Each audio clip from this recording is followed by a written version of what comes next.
السلام عليكم ورحمة الله وبركاته. الحمد لله رب العالمين والصلاة والسلام على رسوله الأمين وعلى آله وصحبه أجمعين. أما بعد، أعوذ بالله من الشيطان الرجيم. بسم الله الرحمن الرحيم. فأما من طغى وآثر الحياة الدنيا فإن الجحيم هي المأوى وأما من خاف مقام ربي ونهى النفس عن الهوى فإن الجنة هي المأوى. വേദിയിലിരിക്കുന്ന ആദരണീയരായ വ്യക്തിത്വങ്ങളെ,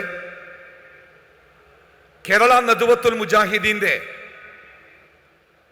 ചലിക്കുന്ന യുവജന പ്രസ്ഥാനമായ ISMന്റെ പ്രിയപ്പെട്ട സഹോദരന്മാരെ,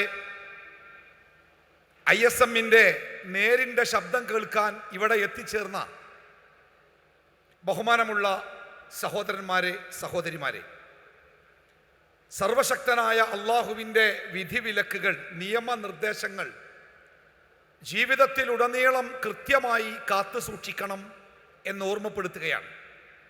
അല്ലാഹു സുബ്ഹാനഹു തആല നമ്മുടെ ഈ ഒത്തുകൂടൽ പരലോകത്ത് ഉപകരിക്കുന്ന സൽക്കർമ്മമായി സ്വീകരിക്കുമാറാവട്ടെ. കുടുംബബന്ധം എന്ന പേരാണ് പലപ്പോഴും കുടുംബം എന്ന സംവിധാനത്തിന് വേണ്ടി നമ്മൾ ഉപയോഗിക്കാറുള്ളത്. ബന്ധം എന്ന് പറയുന്നത് ഒരു തരം ബന്ധനം തന്നെയാണ്.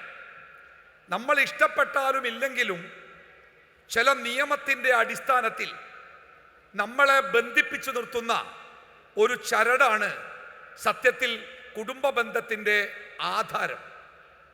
ആ ചരട് പൊട്ടിപ്പോയാൽ എത്ര മനോഹരമായ കുടുംബമാവട്ടെ, ആ ബന്ധത്തിൻ്റെ ചരട് പൊട്ടിപ്പോയാൽ ആ കുടുംബത്തിലുള്ളവർ എത്തിച്ചേരുന്നത് അപകടകരമായ ചില ഇടങ്ങളിലായിരിക്കും. സത്യത്തിൽ വർത്തമാനകാലത്ത് ലോകം ഏറ്റവും കൂടുതൽ ഉപയോഗിച്ചു കൊണ്ടിരിക്കുന്ന, മനുഷ്യന്റെ കണ്ടുപിടുത്തങ്ങളിലെ ഏറ്റവും ഉദാത്തമായ ഉന്നതമായ കണ്ടുപിടുത്തം എന്നൊക്കെ പറയാവുന്ന ഇന്റർനെറ്റും അതുമായി ബന്ധപ്പെട്ട വിവര സാങ്കേതിക വിദ്യകളുമൊക്കെ മനുഷ്യകുലത്തിന് നൽകിയ വളരെ വലിയ സംഭാവനകളിലൊന്നാണ് സാമൂഹ്യ മാധ്യമങ്ങൾ. ഒരു 10-25 കൊല്ലം മുമ്പ് ഈ ലോകത്ത് ജീവിച്ചു മരിച്ചുപോയ ഒരു മനുഷ്യനോട് പറഞ്ഞാൽ അയാൾക്ക് വിശ്വസിക്കാൻ കഴിയാത്ത വാർത്തകളാണ് ഈ ആധുനിക കാലഘട്ടത്തിൽ, അല്ലെങ്കിൽ നമ്മൾ ഇന്ന് ജീവിച്ചിരിക്കുന്ന കാലത്ത് നമ്മൾ കാണുന്നതും കേൾക്കുന്നതും അനുഭവിച്ചു കൊണ്ടിരിക്കുന്നതും. സാമൂഹ്യ മാധ്യമങ്ങൾ മനുഷ്യ സമൂഹത്തിലുണ്ടാക്കിയ മാറ്റങ്ങൾ വളരെ ആഴത്തിലുള്ളതാണ് എന്നർത്ഥം. ഈ മാറ്റങ്ങൾ വളരെ ഉപകാരപ്രദമായ രൂപത്തിലും മനുഷ്യർക്ക് ഗുണം ചെയ്യുന്ന രൂപത്തിലും സമൂഹത്തിൽ പ്രവർത്തിക്കുന്നുണ്ട്. അതേപോലെ വളരെ അപകടകരമായ രൂപത്തിലും അത് സമൂഹത്തിൽ പ്രവർത്തിക്കുന്നുണ്ട്. എനിക്ക് സംസാരിക്കാനുള്ള വിഷയം, ഈ വാർത്താ മാധ്യമങ്ങളുടെ അല്ലെങ്കിൽ സാമൂഹ്യ മാധ്യമങ്ങളുടെ കാലത്ത് ഒരു കുടുംബ ബന്ധത്തിൻ്റെ, കുടുംബമെന്ന സംവിധാനത്തിൻ്റെ അവസ്ഥകൾ എന്തൊക്കെയാണ് എന്നതിനെ കുറിച്ചാണ്. ഈ വിഷയത്തെക്കുറിച്ച് കുറഞ്ഞ സമയത്തിൻ്റെ ഉള്ളിൽ ചില കാര്യങ്ങൾ നിങ്ങളുടെ ശ്രദ്ധയിൽപ്പെടുത്താനാണ് ആഗ്രഹിക്കുന്നത്. പറയാൻ എനിക്കും കേൾക്കാൻ നിങ്ങൾക്കും ജീവിതത്തിൽ പകർത്താൻ നമുക്കെല്ലാവർക്കും അല്ലാഹു തആല തൗഫീഖ് നൽകുമാറാവട്ടെ. ഞാൻ ഈ സൂചിപ്പിച്ച കുടുംബ ബന്ധം എന്നത് ലോകത്ത് മനുഷ്യന്റെ ചരിത്രം തുടങ്ങുന്നത് മുതൽ ഈ ലോകത്ത് നിലനിൽക്കുന്ന മനോഹരമായ ഒരു ബന്ധമാണ്. നമ്മളൊക്കെ മനസ്സിലാക്കിയതുപോലെ ഒന്നാമത്തെ മനുഷ്യൻ ആദം നബി അലൈഹിസ്സലാത്തു വസ്സലാം ഈ ഭൂമിയിലേക്ക് വരുന്നത് തൻ്റെ കുടുംബത്തിൻ്റെ കൂടെയാണ്, അഥവാ തൻ്റെ ഇണയരുടെ കൂടെയാണ്. കുടുംബം എന്ന സംവിധാനമില്ലാതെ ഈ ലോകത്ത് മനുഷ്യൻ ജീവിച്ചിട്ടില്ല എന്നർത്ഥം. അത്രമേൽ ഈ ലോകത്തിലെ മനുഷ്യന് കുടുംബബന്ധം അവൻ്റെ നിലനിൽപ്പിന് ആധാരമായ ഒരു സംഗതിയാണ്. ശ്വസിക്കുവാൻ വായു വേണമെന്നതുപോലെ, അവന് കുടിക്കുവാൻ വെള്ളം വേണമെന്നതുപോലെ, അവൻ്റെ ജീവിതം സമാധാനപൂർണമാവാനും അത് ധാർമ്മികമായിരിക്കുവാനും സർവശക്തനായ പടച്ചറബ് നിശ്ചയിച്ച മനോഹരമായ സംവിധാനമാണ് മനുഷ്യൻ കുടുംബമായിട്ടാണ് ജീവിക്കേണ്ടത് എന്നത്. അതുകൊണ്ട് തന്നെ ആ കുടുംബത്തിൻ്റെ നിലനിൽപ്പും ആ കുടുംബം എന്ന സംവിധാനത്തിന്റെ ഈടും ഉറപ്പും മനുഷ്യനെ സംബന്ധിച്ചിടത്തോളം അവന്റെ നിലനിൽപ്പിന് ഏറ്റവും നിർബന്ധമായ ഒരു സംഗതിയാകയാൽ പടച്ച തമ്പുരാൻ മനുഷ്യനോട് നിർബന്ധമായും കൽപ്പിച്ചിരിക്കുന്നു, ആ കുടുംബ ബന്ധത്തിന്റെ തകർച്ചയ്ക്ക് കാരണമാകുന്ന ഒരു പ്രവൃത്തിയും മനുഷ്യന്റെ ഭാഗത്തുണ്ടാവാൻ പാടില്ല. ആരെങ്കിലും കുടുംബത്തിന്റെ ബന്ധത്തെ തള്ളിപ്പറഞ്ഞ് ആ ബന്ധത്തിൽ നിന്നും ഊരിപ്പോയാൽ സ്വർഗമെന്നത് അവന് സ്വപ്നം കാണാൻ പോലും കഴിയാത്ത ഒരവസ്ഥയായിരിക്കുമെന്ന് അള്ളാഹുവിന്റെ ഹബീബ് നമ്മളെ പഠിപ്പിച്ചു തന്നു സല്ലല്ലാഹു അലൈഹി വസല്ലം. പ്രവാചകൻ സല്ലല്ലാഹു അലൈഹി വസല്ലമ പറഞ്ഞു, ലാ യദ്ഖുലുൽ ജന്ന ഖാത്തിഉ റഹ്മിൻ, കുടുംബ ബന്ധങ്ങളെ മുറിച്ചു കളഞ്ഞവൻ സ്വർഗത്തിലെത്തുകയില്ല എന്ന പ്രവാചകന്റെ വാക്ക് നമ്മുടെ നെഞ്ചകത്ത് നമ്മൾ മനോഹരമായി കൊത്തിവെക്കേണ്ടതുണ്ട്. എന്നാൽ ലോകത്തിലെ മനുഷ്യന്റെ ധാർമ്മികതയും സ്വസ്ഥതയും തകർത്തെറിഞ്ഞുകൊണ്ട് മനുഷ്യനെ അനാവശ്യമായ അധാർമികമായ വഴിയിലേക്ക് പിടിച്ചുകൊണ്ടുപോകാൻ ശ്രമിക്കുന്ന ലോകത്തിലെ മുഴുവൻ ശക്തികളും എക്കാലത്തും ശ്രമിച്ചത് കുടുംബ ബന്ധത്തെ തകർത്തെറിയാൻ വേണ്ടിയാണ്. കുടുംബ ബന്ധത്തിന്റെ ഉള്ളിൽ സമാധാനത്തോടെ സുരക്ഷിതത്വത്തോടു കൂടി ജീവിക്കുന്ന മനുഷ്യരെ ആ ബന്ധത്തിന്റെ കണ്ണികളെ അറുത്തെറിഞ്ഞ് സ്വതന്ത്രമായ ലോകത്തിലേക്ക് പിടിച്ചുകൊണ്ടുപോയാൽ ആ മനുഷ്യനെ ഏത് കോലത്തിലും ഏത് നിലക്കും ഏതവസ്ഥയിലും അവനെ ഉപയോഗപ്പെടുത്താനും അവനെ ചൂഷണം ചെയ്യാനും സാധിക്കുമെന്ന് ഈ ലോകത്തിലെ അധാർമിക ശക്തികളുടെ ഭരണാധികാരികൾക്ക് വളരെ കൃത്യമായിട്ടറിയാം.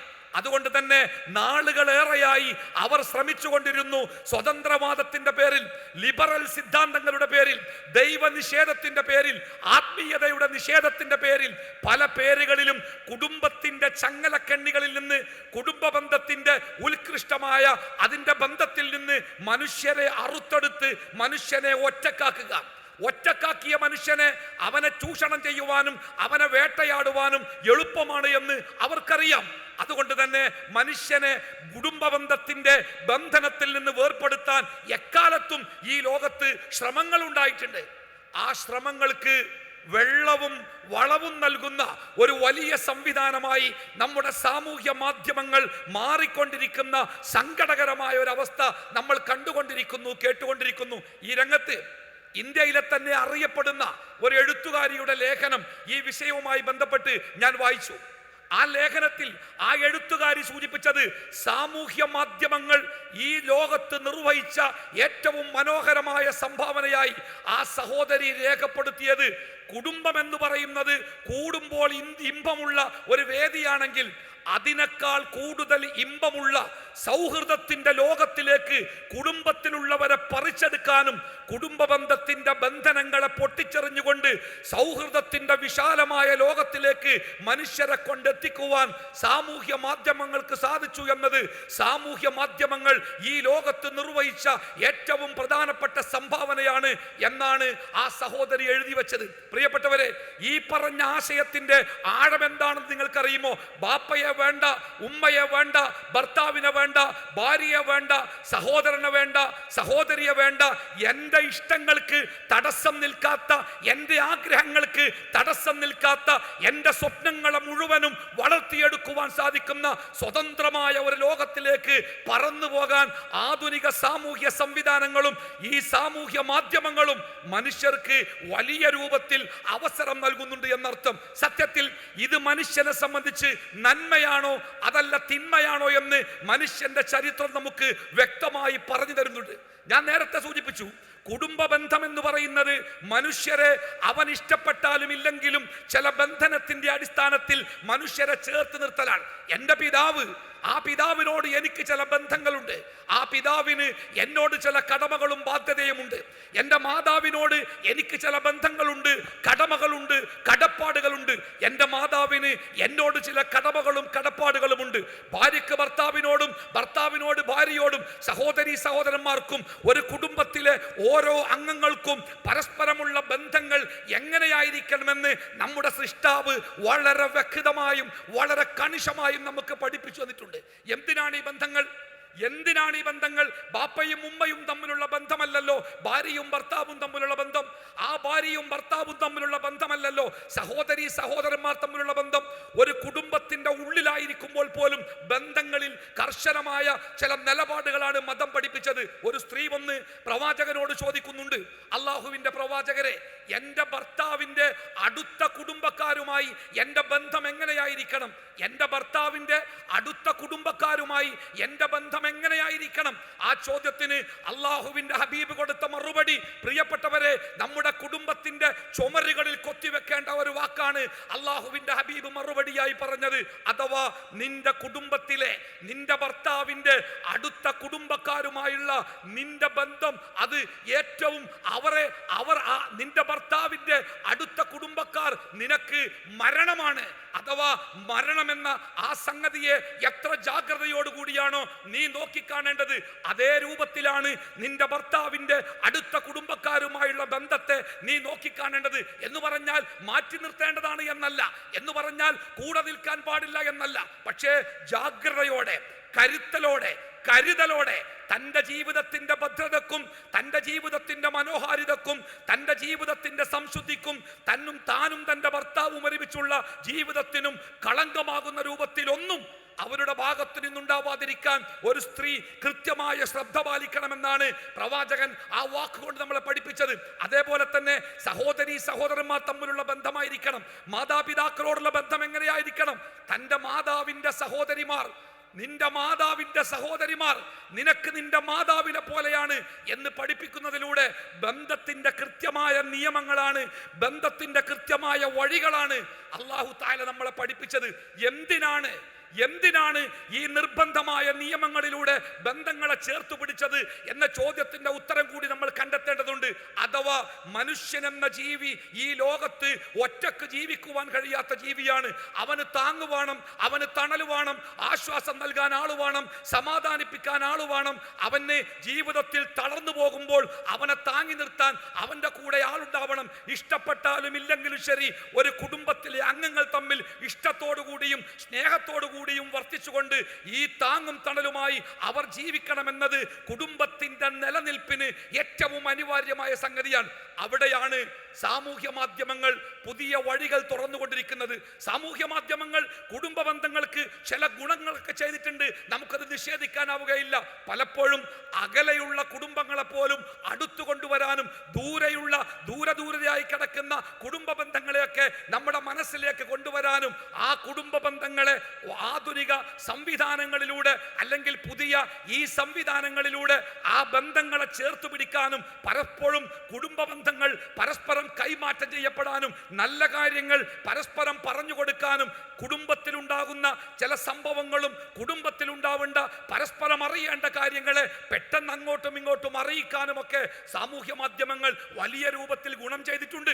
മാത്രമല്ല, കോവിഡ് കാലത്തൊക്കെ നമുക്കറിയാം, പള്ളികളും പള്ളിക്കൂടങ്ങളും ഒക്കെ അടഞ്ഞു കിടക്കുന്ന കാലത്ത് വിദ്യാഭ്യാസത്തിന്റെ, സാംസ്കാരികതയുടെ, ബന്ധത്തിന്റെ, കൂട്ടുകെട്ടിന്റെ നല്ല വാതിലുകൾ ഇത്തരം സാമൂഹ്യ മാധ്യമങ്ങളിലൂടെയാണ് നമ്മൾ തുറന്നതും നമ്മുടെ പ്രവർത്തനങ്ങളെ നമ്മൾ മുന്നോട്ട് കൊണ്ടുപോയതും. പക്ഷേ മനുഷ്യൻ അവന്റെ നന്മയ്ക്ക് വേണ്ടി കണ്ടുപിടിക്കുന്ന ഏതൊരു പുതിയ കണ്ടുപിടുത്തവും അധികം വൈകാതെ അപകടകരമായ അവസ്ഥയിലേക്ക് പോകാറുണ്ട് എന്നത് ലോകത്തിലെ ഒരു സത്യം തന്നെയാണ്. നോക്കൂ, മനുഷ്യന് ഊർജം ലഭിക്കുവാൻ വേണ്ടി മനുഷ്യൻ കണ്ടുപിടിച്ച ആ സംവിധാനങ്ങൾ തന്നെയാണ് മനുഷ്യനെ കൊന്നൊടുക്കുന്ന ബോംബുകളായും ഭീകരമായ ആയുധങ്ങളുമായി മാറിയത് എന്നത് നമുക്കെല്ലാവർക്കും അറിയുന്ന സത്യം തന്നെയാണ്. അതേപോലെ മനുഷ്യവംശത്തിന്റെയും മനുഷ്യവർഗത്തിന്റെയും ജീവിതം സുഖകരമാവാനും ലളിതമാവാനും എളുപ്പമാവാനും വേണ്ടി മനുഷ്യൻ കണ്ടെത്തിയ ഈ ആധുനിക സംവിധാനങ്ങൾ തന്നെ മനുഷ്യനെ നശിപ്പിച്ചു കളയുന്ന വൃത്തികേടിന്റെ നാറാണക്കുഴിയിലേക്ക് മനുഷ്യനെ തള്ളിയിടുന്ന അവസ്ഥകൾ നമ്മുടെ ചുറ്റുഭാഗത്ത് നമ്മളേറെ കണ്ടുകൊണ്ടിരിക്കുന്നുണ്ട്. എവിടെയൊക്കെയാണ് സാമൂഹ്യ മാധ്യമങ്ങൾ കുടുംബ ബന്ധങ്ങൾക്ക് അപകടകരമായ കെണിയൊരുക്കുന്നത് എന്നുകൂടി ചുരുങ്ങിയ വാക്കുകളിലൂടെ നമുക്ക് മനസ്സിലാക്കാൻ ശ്രമിക്കാം.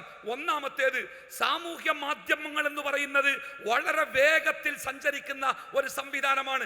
ഓരോ ദിവസത്തിലും, ഓരോ മണിക്കൂറിലും, ഓരോ മിനിറ്റിലും പുതിയ പുതിയ മാറ്റങ്ങളാണ്, പുതിയ പുതിയ പുരോഗതികളാണ്, പുതിയ പുതിയ വളർച്ചകളാണ് ഈ രംഗത്തുണ്ടായിക്കൊണ്ടിരിക്കുന്നത്. അതുകൊണ്ട് തന്നെ ഒരു കുടുംബത്തിനെ മുന്നോട്ട് നിന്ന് നയിക്കേണ്ട ആ കുടുംബത്തിലെ കാരണവന്മാർക്കോ ആ കുടുംബത്തിലെ മാതാപിതാക്കൾക്കോ ഈ സാമൂഹ്യ മാധ്യമങ്ങളുടെ രംഗത്ത് കുടുംബങ്ങൾക്ക് നേതൃത്വം കൊടുക്കാൻ അവർക്ക് പറ്റുന്നില്ല എന്ന് പറഞ്ഞാൽ നമ്മുടെ കുടുംബങ്ങളിൽ സാമൂഹ്യ മാധ്യമങ്ങളെ നമ്മുടെ കുട്ടികൾ ഉപയോഗിക്കുന്ന വേഗതയിൽ, നമ്മുടെ കുട്ടികൾ ഉപയോഗിക്കുന്ന സംവിധാനങ്ങളെ പൂർണ്ണമായും ഉപയോഗിക്കാനോ അതേ വേഗതയിൽ ആ കുട്ടികളുടെ കൂടെ സഞ്ചരിക്കാനോ നമുക്ക് സാധിക്കുന്നില്ല. എൻ്റെ വീട്ടിൽ ആദ്യമായിട്ട് ഒരു റേഡിയോ കൊണ്ടുവന്നത് അയൽപ്പക്കത്തെ വീട്ടിൽ നിന്ന് ബാപ്പയായിരുന്നു. ആ റേഡിയോ മേശപ്പുറത്ത് വെച്ചിട്ട് ബാപ്പ പറഞ്ഞു തന്നു എങ്ങനെയാണ് റേഡിയോ തുറക്കേണ്ടത്, എങ്ങനെയാണ് ശബ്ദം കൂട്ടേണ്ടത്, എവിടെയാണ് ബാൻഡുകൾ മാറ്റേണ്ടത്, എവിടെയാണ് റേഡിയോയുടെ ബാറ്ററി വെക്കുന്നത്. ഇതെനിക്ക് പഠിപ്പിച്ചു തന്നത്, എൻ്റെ കുടുംബത്തിന് പറഞ്ഞു തന്നത് എൻ്റെ പിതാവായിരുന്നു, ബാപ്പയായിരുന്നു. ഇന്ന് നമ്മുടെ നാട്ടിൽ ഒരു ഇലക്ട്രിക് അല്ലെങ്കിൽ ഇലക്ട്രോണിക് ഉപകരണം നമ്മുടെ വീട്ടിൽ കൊണ്ടുവച്ചാൽ അത് ഓൺലൈനായിട്ട് അല്ലെങ്കിൽ കൊറിയറായിട്ട് നമ്മുടെ വീട്ടിൽ വന്ന ഒരു ഉപകരണമാണെങ്കിൽ ആ പെട്ടി അവിടെ വെച്ചിട്ട് നമ്മുടെ ഭാര്യയോട് പറയും, അല്ലെങ്കിൽ ഉമ്മ ബാപ്പയോട് പറയും, അത് അവിടെ നിന്നോട്ടെ, പൊട്ടിക്കണ്ട, അതെങ്ങനെയാണ് ഉപയോഗിക്കേണ്ടത് എന്ന് നമ്മുടെ മോൻ സ്കൂളിൽ നിന്ന് വന്നിട്ട് അവൻ പറഞ്ഞു തരും. 4ാം ക്ലാസ്സിലോ 5ാം ക്ലാസ്സിലോ പഠിക്കുന്ന മകൻ സ്കൂൾ വിട്ട് വന്നിട്ട് ഈ പെട്ടി പൊട്ടിച്ചിട്ട് അത് തുറന്നിട്ട് അവൻ പറഞ്ഞു തരും, ബാപ്പ ഇതിങ്ങനെയാട്ടോ ഉപയോഗിക്കേണ്ടത്, ഉമ്മ ഇതിങ്ങനെയാണ് ഉപയോഗിക്കേണ്ടത്. അഥവാ ആ രംഗത്ത് നമ്മുടെ മക്കൾക്കുള്ള വിദ്യാഭ്യാസമോ വിവരമോ കുടുംബത്തെ നയിക്കുന്ന രക്ഷിതാക്കൾക്കില്ല എന്നത് ഒരു വലിയ അപകടകരമായ ഒരു സംഗതി തന്നെയാണ്. അതുകൊണ്ട് ആ രംഗത്ത് എന്തൊക്കെ അപകടങ്ങളാണ് നമ്മുടെ കുടുംബത്തെ തേടി വരുന്നത് എന്ന് മനസ്സിലാക്കാനോ അതിനെ ഏതൊക്കെ രൂപത്തിൽ പ്രതിരോധിക്കാമെന്ന് കണ്ടെത്താനോ മാതാപിതാക്കൾക്ക് സാധിക്കുന്നേയില്ല.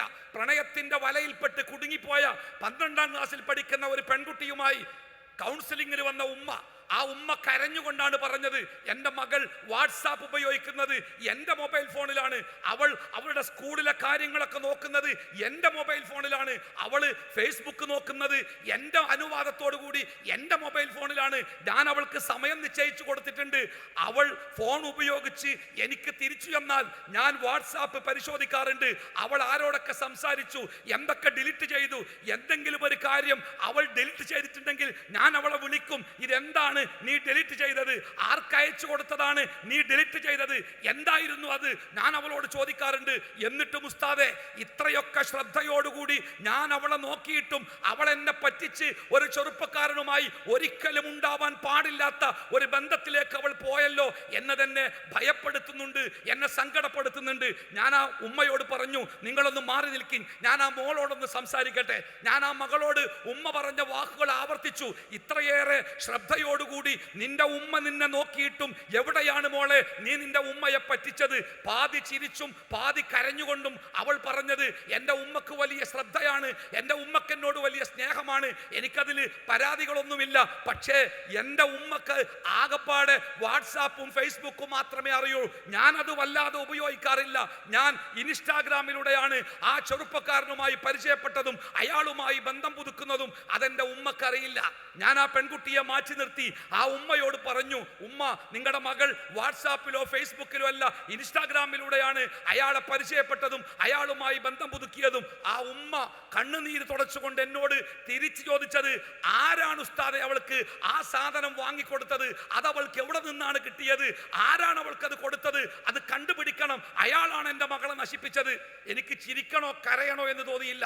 ഇൻസ്റ്റാഗ്രാം എന്നാൽ അതെന്താണെന്ന് പോലും 18ാം ക്ലാസ്സിൽ പഠിക്കുന്ന മകളുടെ ഉമ്മക്കറിയില്ല. ആ ഉമ്മ പിന്നെ എങ്ങനെയാണ് ഈ മാധ്യമങ്ങളിലൂടെ ജീവിച്ചു കൊണ്ടിരിക്കുന്ന ഒരു തലമുറക്ക് എങ്ങനെയാണ് ആ ഉമ്മ വഴി കാണിച്ചു കൊടുക്കുക, വെളിച്ചം കാണിക്കുക? അറബിയിൽ ഒരു കവിതാ ശകലമുണ്ട്, അതിന്റെ അർത്ഥം ഇങ്ങനെയാണ്: സത്യത്തിൽ യതീം എന്ന് പറയുന്നത് ബാപ്പ മരിച്ച ഒരു കുട്ടിയെയാണ്, എന്നാൽ ബാപ്പ മരിച്ച കുട്ടിയെ അല്ല ഈ കാലഘട്ടത്തിൽ യതീം എന്ന് വിളിക്കേണ്ടത്. ഒരു കുട്ടിക്ക് ഇൽമും അദബും പറഞ്ഞു കൊടുക്കാൻ, അറിവും സംസ്കാരവും പറഞ്ഞു കൊടുക്കാൻ ആളില്ലാത്ത ഒരു കുട്ടിയെയാണ് നമ്മൾ യത്തീമെന്ന് വിളിക്കേണ്ടത്? നമ്മളൊക്കെ ചുറ്റുഭാഗത്ത് കാണാറില്ലേ, കുട്ടികളുണ്ട്, ബാപ്പ ഗൾഫിലാണ്, ഉമ്മ ജോലിക്കാരിയാണ്, പണമുണ്ട്, പത്രാസുണ്ട്, പക്ഷെ മുടിയൊക്കെ നീട്ടി വളർത്തി വല്ലാത്ത ഭ്രാന്തമായ വേഷത്തിൽ, കുപ്പായമൊക്കെ വല്ലാത്ത തരം കുപ്പായമാണ്, പാൻറിലൊക്കെ 10-18 ഓട്ടകളുണ്ട്. അത്തരം പാൻറുകളൊക്കെ ഇട്ട് കയ്യിലെ മൊബൈൽ ഫോണിലേക്ക് അങ്ങനെ വിരലുകൊണ്ട് തോണ്ടിയിരിക്കുമ്പോഴും ചുണ്ടിന്റെ ഇടയിലേക്ക് ഇടക്കിടക്ക് മരുന്നുകൾ കയറ്റി വെച്ചുകൊണ്ട് നമ്മുടെ മുമ്പിലൂടെ നടന്നു പോകുന്ന, നമ്മുടെ മുമ്പിലൂടെ ജീവിക്കുന്ന ചില കുട്ടികളെ നമ്മൾ കണ്ടിട്ടില്ലേ? അവർക്ക് ബാപ്പയുണ്ട്, അവർക്ക് ഉമ്മയുണ്ട്, പക്ഷേ ആ കുട്ടിക്ക് ശരി എന്താണെന്ന് പറഞ്ഞു കൊടുക്കാൻ, നേരെന്താണെന്ന് പറഞ്ഞു കൊടുക്കാൻ, എന്താണ് ജീവിതത്തിന്റെ വഴി എന്ന് പറഞ്ഞു കൊടുക്കാൻ അവൻ ആളില്ല. ചോദിക്കുന്ന പണം കൊടുക്കാൻ ആളുണ്ട്, പറയുന്നിടത്തേക്ക് പറഞ്ഞയക്കാൻ ആളുണ്ട്, ആവശ്യപ്പെടുമ്പോഴൊക്കെ അനുവാദം കൊടുക്കാൻ ആളുണ്ട്, പക്ഷേ അറിവ് പറഞ്ഞു കൊടുക്കാൻ, അദബ് പറഞ്ഞു കൊടുക്കാൻ അവൻ ആളില്ല.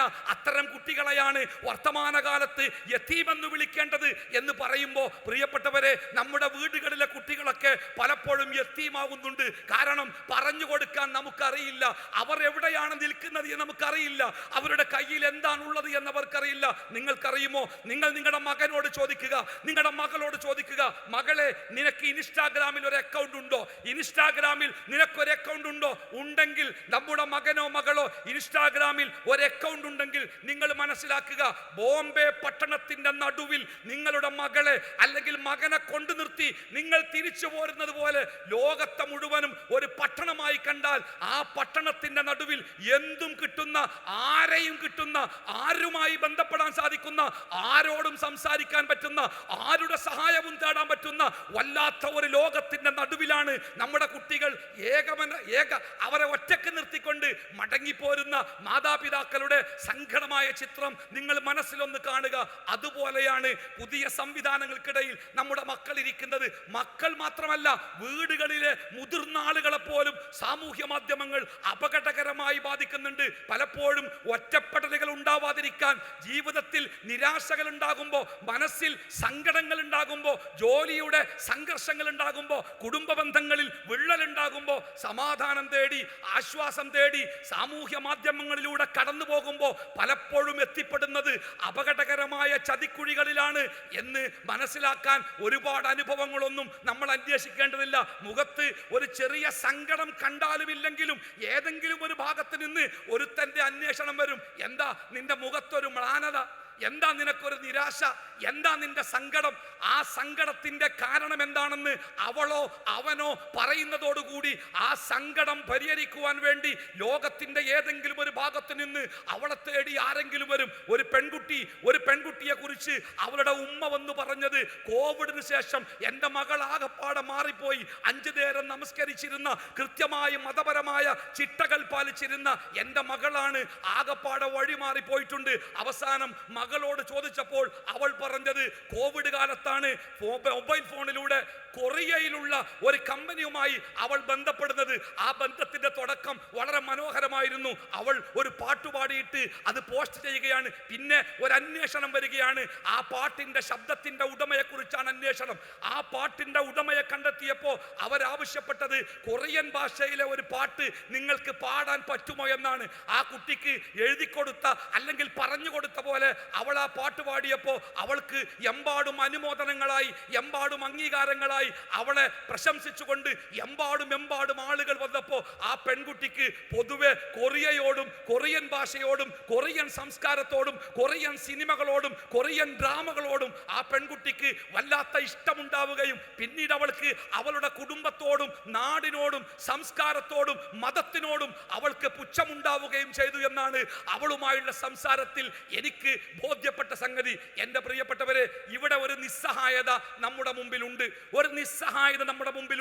നമ്മുടെ മുമ്പിൽ കാണുന്നത് അപകടകരമായ ചിത്രമാണെങ്കിലും ആ അപകടത്തിൽ ഇടപെടാനോ ആ അപകടത്തിൽ നിന്ന് പുതിയ തലമുറയെ രക്ഷപ്പെടുത്താനോ കഴിവില്ലാതെ, അതിനുള്ള ആവതില്ലാതെ, അതിനുള്ള വിവരമില്ലാതെ, എന്ത് ചെയ്യണമെന്നറിയാതെ പകച്ചു നിൽക്കുന്ന ഒരു ജനക്കൂട്ടമായി കുടുംബത്തിലെ കാരണവന്മാരും മാതാപിതാക്കളും മാറിയ ഒരു കാലത്ത് നമുക്ക് എന്താണ് ചെയ്യാനുള്ളത്? ഞാൻ എൻ്റെ സംസാരം അതിൻ്റെ അവസാന ഭാഗത്തേക്ക് കടക്കാം. ഇവിടെ നമ്മൾ മനസ്സിലാക്കേണ്ട ഒരു സംഗതി ഉണ്ട് കേട്ടോ.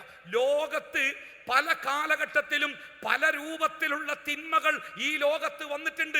ഇന്നത്തെ കാലത്ത് നമുക്ക് ചിന്തിക്കാൻ പോലും പറ്റാത്ത വലിയ വലിയ തിന്മകൾ ഈ ലോകത്ത് പണ്ടൊക്കെ ഉണ്ടായിട്ടുണ്ട്. ഉണ്ടായിട്ടുണ്ട്. നമ്മൾ കേട്ടിട്ടില്ലേ, ഇന്ന് നമ്മുടെ നാട്ടിൽ സ്വവർഗരതിക്ക് അനുവാദം കിട്ടുവാൻ വേണ്ടി, സ്വവർഗ വിവാഹത്തിന് നിയമപരമായ അംഗീകാരം കിട്ടുവാൻ വേണ്ടി കോടതികളെ സമീപിക്കുന്ന ആളുകൾ നമ്മുടെ നാട്ടിലുണ്ട്. നമ്മൾ അവരെ അത്ഭുതത്തോടു കൂടി നോക്കാറുണ്ട്. പക്ഷേ സ്വവർഗാനുരാഗവും സ്വവർഗരതിയും ഒരു ജനതയുടെ സംസ്കാരമായിരുന്ന ഒരു കാലഘട്ടം ഈ ലോകത്ത് ജീവിച്ചിട്ടുണ്ട്. ലൂത്ത് നബി അലൈഹി സ്വലാത്തു വസ്സലാമിനെ അള്ളാഹു പറഞ്ഞയക്കുന്ന ആ ജനതയുടെ സ്വഭാവമായിരുന്നു സ്വവർഗരതി. അതവർ മറച്ചു വെക്കുന്ന സംഗതിയായിരുന്നില്ല, പച്ചക്ക് അവർ ചെയ്തുകൊണ്ടിരുന്ന കാര്യമാണ്. ലൂത്ത് നബിയുടെ വീട്ടിലേക്ക് അള്ളാഹുവിന്റെ ശിക്ഷയുമായി ആ മലക്കുകൾ കടന്നു വന്നപ്പോ സുന്ദരന്മാരായ ചെറുപ്പക്കാരുടെ രൂപത്തിലാണ് ആ മലക്കുകൾ കടന്നു വന്നത്.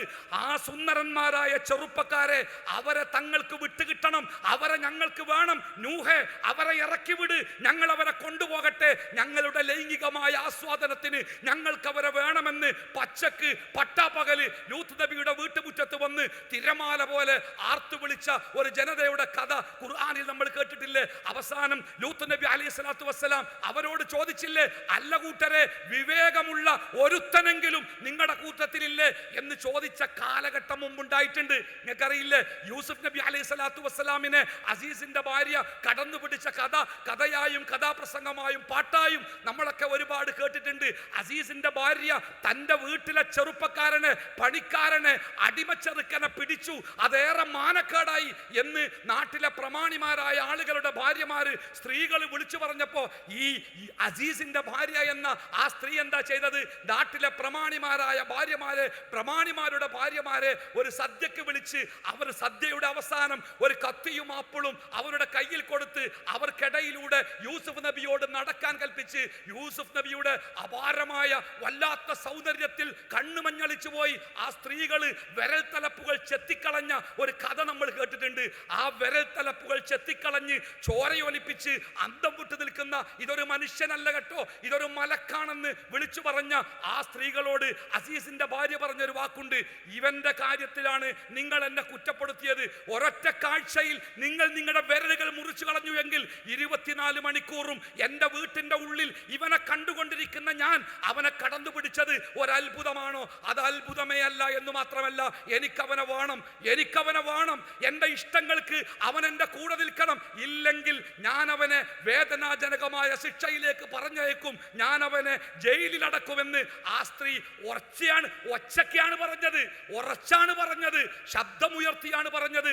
വെറുതെ നിഷേധിച്ചേക്കുക, ഞാൻ അങ്ങനെയൊന്നും പറഞ്ഞിട്ടില്ല, ചെയ്തിട്ടില്ല എന്നല്ല പറഞ്ഞത്. ഞാൻ അവനെ കടന്ന് പിടിച്ചിട്ടുണ്ട്, എനിക്കവനെ വേണം, ഇനിയും ഞാൻ അവനെ പിടിക്കും. എന്റെ ഇഷ്ടത്തിന് എന്റെ കൂടെ നിന്നിട്ടില്ലെങ്കിൽ ഞാൻ അവനെ കഠിനമായ ശിക്ഷയിലേക്ക് പറഞ്ഞയക്കും. എന്ത് തറപ്പിച്ചു പറയാൻ ചങ്കൂറ്റമുള്ള പെണ്ണുങ്ങൾ സമൂഹത്തിൽ ജീവിച്ചിരുന്ന കാലഘട്ടങ്ങൾ മുമ്പുണ്ടായിട്ടുണ്ട് എന്ന് സൂചിപ്പിക്കാനാണ് ഞാൻ ഈ സംഭവം പറഞ്ഞത്. അതേപോലെ ജനിച്ചു വീഴുന്ന പെൺകിടാങ്ങളെ അങ്ങനെ തന്നെ കൊന്നൊടുക്കിയിരുന്ന സമൂഹങ്ങൾ മുമ്പുണ്ടായിട്ടുണ്ട്. അളവിലും തൂക്കത്തിലും അപകടകരമായ കൃത്രിമം കാണിക്കുന്ന സമൂഹങ്ങൾ മുമ്പ് ജീവിച്ചിട്ടുണ്ട്. കയ്യൂക്കുള്ളവൻ കാര്യക്കാരനായ കാലഘട്ടങ്ങൾ മുമ്പുണ്ടായിട്ടുണ്ട്. ആ കാലഘട്ടങ്ങളിലൊക്കെ മനുഷ്യരെ നന്നാക്കാൻ അല്ലാഹു തആല പ്രവാചകന്മാരെ പറഞ്ഞയക്കുകയും ആ പ്രവാചകന്മാർ മനുഷ്യരെ നന്നാക്കുകയും ചെയ്തിട്ടുണ്ട്. എൻ്റെ പ്രിയപ്പെട്ടവരെ, അതൊക്കെ ആ മാരകമായ രോഗങ്ങളിൽ നിന്ന് മനുഷ്യരെ നന്നാക്കിയെടുക്കാൻ പ്രവാചകന്മാർ ഉപയോഗിച്ച മാർഗമാണ്. ഇന്നും നമ്മുടെ മുമ്പിൽ നമ്മുടെ സമൂഹത്തെ സംസ്കരിക്കാൻ നമ്മുടെ കയ്യിലുള്ള മാർഗം അത് മറ്റൊന്നുമല്ല. വമാ അർസൽനാ മിൻ ഖബ്ലിക മിർ റസൂലിൻ ഇല്ലാ നൂഹി ഇലൈഹി അന്നഹു ലാ ഇലാഹ ഇല്ലാ അന ഫഅബ്ദൂൻ. ഞാനല്ലാത്ത ഒരു ദൈവം, ഞാനല്ലാത്ത ഒരു ഇലാഹ്, ഞാനല്ലാത്ത ഒരു ആരാധ്യൻ നിങ്ങൾക്കില്ല എന്ന് മനുഷ്യരെ പഠിപ്പിച്ച് ആ ഇലാഹിനോടുള്ള ബന്ധം, മാനസികമായ ബന്ധം ശക്തിപ്പെടുത്തിക്കൊണ്ടാണ് സമൂഹത്തിൽ പ്രവാചകന്മാർ മുഴുവനും ഏറെ തെറ്റുകളുടെ ചളിയിലേക്ക് കാണ്ടുപോയ സമൂഹങ്ങളെ സംസ്കരിച്ചതും പരിഷ്കരിച്ചതും. റസൂലുള്ളാഹി സ്വല്ലല്ലാഹു അലൈഹി വസല്ലമ സകലമാന തിന്മകളുടെയും വിളനിലമായിരുന്ന ജാഹിലിയത്തിന്റെ കാട്ടറബികളെ ലോകത്തിന്റെ നേതാക്കന്മാരാക്കി മാറ്റിയത് ഹുവല്ലദീ ബഅത ഫിൽ ഉമ്മീന റസൂലൻ മിൻഹും യത്ലു അലൈഹിം ആയാതി വയുസക്കീഹിം വയുഅല്ലിമുഹുൽ കിതാബ വൽ ഹിക്മ. ഞാൻ ഈ പറഞ്ഞതെന്താ നിങ്ങൾ, നമ്മുടെ സമൂഹത്തെ ഇത്ര വലിയ ഒരു അപകടം സാമൂഹ്യ മാധ്യമങ്ങളിലൂടെ, ആധുനിക സംവിധാനങ്ങളിലൂടെ കുടുംബ ബന്ധങ്ങളുടെ അസ്തിത്വവും അതിന്റെ നിലനിൽപ്പും അതിന്റെ ധാർമ്മികതയും തകർത്ത് കളയുന്ന ഒട്ടനേകം സംഭവങ്ങൾ കൊടുങ്കാറ്റ് പോലെ സമൂഹത്തിലേക്ക് കടന്നു കയറുമ്പോൾ അതിനെ പ്രതിരോധിക്കാൻ നമ്മുടെ മുമ്പിലുള്ള മാർഗം തൗഹീദിന്റെ ലാ ഇലാഹ ഇല്ലല്ലയുടെ രാജപാതയിലേക്ക് നമ്മുടെ കുടുംബങ്ങളെ, നമ്മുടെ പ്രിയപ്പെട്ടവരെ കൂട്ടിക്കൊണ്ടുവരിക എന്നല്ലാതെ ഒരു മാർഗം നമ്മുടെ മുമ്പിലില്ല എന്ന് പ്രിയപ്പെട്ടവരെ നമ്മൾ ഓരോരുത്തരും മനസ്സിലാക്കേണ്ടതുണ്ട്. നോക്കൂ, റസൂലുള്ളാഹി സ്വല്ലല്ലാഹു അലൈഹി വസല്ലമയുടെ ജീവിതത്തിലെ ഒരു ചെറിയ സംഭവം മാത്രം ഉദ്ധരിച്ചുകൊണ്ട് എന്റെ സമയം അവസാനിക്കുന്നുണ്ട്, ഞാൻ അവസാനിപ്പിക്കാം. നോക്കൂ, പ്രവാചകൻ സ്വല്ലല്ലാഹു അലൈഹി വസല്ലമക്ക് ഏറെ ഇഷ്ടപ്പെട്ട ഒരു ചെറുപ്പക്കാരനായിരുന്നു അബ്ദുല്ലാഹി ഇബ്നു അബ്ബാസ് റളിയല്ലാഹു അൻഹു. പ്രവാചകന്റെ പ്രിയപ്പെട്ട പിതൃവ്യൻ അബ്ബാസ് ഇബ്നു അബ്ദുൽ മുത്തലിബിന്റെ മകനാണ്. അള്ളാഹുവിന്റെ പ്രവാചകന്റെ മടിയിലൂടെ, തോളിലൂടെ വളർന്നു വന്ന ചെറുപ്പവും കൗമാരവും ബാല്യവും ഒക്കെ പ്രവാചകന്റെ മുമ്പിലൂടെ വളർന്നു വന്ന ചെറുപ്പക്കാരനാണ് അബ്ദുല്ലാഹി ഇബ്നു അബ്ബാസ് റളിയല്ലാഹു അൻഹു.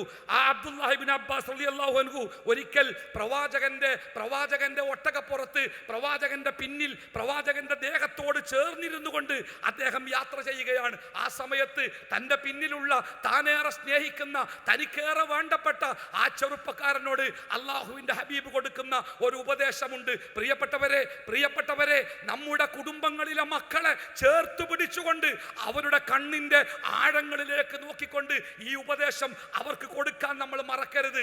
അതല്ലാതെ ഈ ആധുനികതയുടെ, അല്ലെങ്കിൽ ആധുനികത ലോകർക്ക് സമ്മാനിച്ച ഈ മഹാതിന്മയുടെ ദുരന്തത്തിൽ നിന്ന് സമൂഹത്തെയോ കുടുംബത്തെയോ രക്ഷപ്പെടുത്താൻ നമ്മുടെ മുമ്പിൽ മറ്റു മാർഗങ്ങളില്ല എന്ന് നമ്മൾ ഓരോരുത്തരും മനസ്സിലാക്കി വെക്കുക. പ്രവാചകൻ സ്വല്ലല്ലാഹു അലൈഹി വസല്ലമ അബ്ദുല്ലാഹി ഇബ്നു അബ്ബാസിനോട് പറയാ, യാ ഉലാം, എന്റെ പ്രിയപ്പെട്ട മോനെ, ഇന്നി ഉഅല്ലിമുക കലിമാത്തിൻ, ഞാൻ നിനക്ക് ചില വാക്കുകൾ പഠിപ്പിച്ചു തരാൻ കേട്ടോ. ആ വാക്കുകൾ നീ ശ്രദ്ധിക്കണം.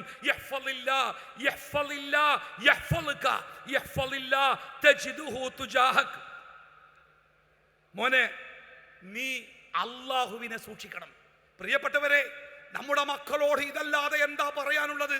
നമ്മുടെ പുതിയ തലമുറയോട് ഇതല്ലാതെ എന്താ പറയാനുള്ളത്? നമ്മുടെ പുതിയ തലമുറക്ക് നേരിന്റെ വഴി പറഞ്ഞു കൊടുക്കാൻ നമ്മൾ ഒത്തുകൂടുമ്പോൾ നേരിന്റെ വഴി ഇതല്ലാതെ ഈ പുതിയ സാമൂഹ്യ മാധ്യമങ്ങൾ തീർത്ത വല്ലാത്ത തിന്മയുടെ കുരുക്കിൽ കുരുങ്ങിക്കിടക്കുന്ന ഒരു സമൂഹത്തിനെ സംസ്കരിക്കാൻ ഇതല്ലാതെ എന്താണ് നമ്മുടെ മുമ്പിലുള്ളത്? മോനെ, നീ അള്ളാഹുവിനെ സൂക്ഷിക്കണം കേട്ടോ. എങ്കിൽ ആ അള്ളാഹു നിന്നെ സൂക്ഷിക്കും. പഠിക്കുവാൻ വേണ്ടി, ജോലിക്ക് വേണ്ടി, ഉന്നത പഠനത്തിന് വേണ്ടി അന്യ സംസ്ഥാനങ്ങളിലേക്ക്, ഇതര ജില്ലകളിലേക്ക്, ഇതര നാടുകളിലേക്ക് നമ്മുടെ മക്കൾ നടന്നു പോകുമ്പോൾ ആ മക്കളുടെ കാതുകളിൽ നമ്മൾ സ്നേഹത്തിന്റെ മന്ത്രമായി പറഞ്ഞു കൊടുക്കണം. മക്കളെ, നിങ്ങളുടെ കൂടെ നിൽക്കാൻ, നിങ്ങളുടെ ജീവിതത്തെ നിരീക്ഷിക്കാൻ, വേണ്ട എന്ന് പറയാൻ, വേണമെന്ന് പറയാൻ ഞങ്ങൾക്കാവുകയില്ല. അതുകൊണ്ട് വിലപ്പെട്ട ഒരു നിധി ഞാൻ നിങ്ങളെ ഏൽപ്പിക്കുന്നു. യാ ഉലാം, പ്രിയപ്പെട്ട മോനെ, നീ അള്ളാഹുവിനെ സൂക്ഷിക്കണം കേട്ടോ. എങ്കിൽ അള്ളാഹു നിന്നെ സൂക്ഷിക്കും. മാത്രമല്ല, നീ അള്ളാഹുവിനെ സൂക്ഷിച്ചാൽ അപകടങ്ങളിൽ, പ്രയാസങ്ങളിൽ വഴിതെറ്റി പോകാൻ സാധ്യതയുള്ള ഏതൊക്കെ സന്ദർഭങ്ങളുണ്ടോ ആ സന്ദർഭങ്ങളിലൊക്കെ നിനക്ക് കാവലായി, നിന്റെ കൂടെ പ്രതിരോധത്തിന്റെ കോട്ട തീർക്കാൻ പടച്ച റബ്ബിന്റെ സഹായമുണ്ടാകും. അള്ളാഹുവിന്റെ റസൂല് പറഞ്ഞതുപോലെ, തറവാടിനിയായ, സൗന്ദര്യമുള്ള, കുലപ്പതിയായ ഒരു പെണ്ണ് ഒരു തെറ്റായ കാര്യത്തിന് വിളിക്കുമ്പോ നീ വാ, ആരുമില്ല, സന്ദർഭങ്ങളും സാഹചര്യങ്ങളും അനുകൂലമാണ്, നീ വാ എന്ന് പറഞ്ഞ് വിളിക്കുമ്പോൾ എനിക്ക് അല്ലാഹുവിനെ പേടിയാണ്. എൻ്റെ ബാപ്പ കാണില്ല, എൻ്റെ ഉമ്മ കാണില്ല, എൻ്റെ കുടുംബം അറിയില്ല, ആരാരും അറിയില്ല, പക്ഷേ എനിക്ക് അല്ലാഹുവിനെ പേടിയാണ് എന്ന് പറയുന്ന ഒരു തലത്തിലേക്ക് തലമുറയെ, മക്കളെ, കുടുംബത്തെ ഉയർത്തുക എന്നതല്ലാതെ ഈ കൊടുങ്കാറ്റിൽ പിടിച്ചു നിൽക്കാൻ നമ്മുടെ മുമ്പിൽ മാർഗങ്ങളില്ല. അല്ലാഹു സഹായിക്കട്ടെ. വസല്ലല്ലാഹു അലാ മുഹമ്മദിൻ വഅലാ ആലിഹി വസഹ്ബിഹി അജ്മഈൻ. അൽഹംദുലില്ലാഹി റബ്ബിൽ ആലമീൻ. അസ്സലാമു അലൈക്കും വറഹ്മത്തുള്ളാഹി വബറകാതുഹു.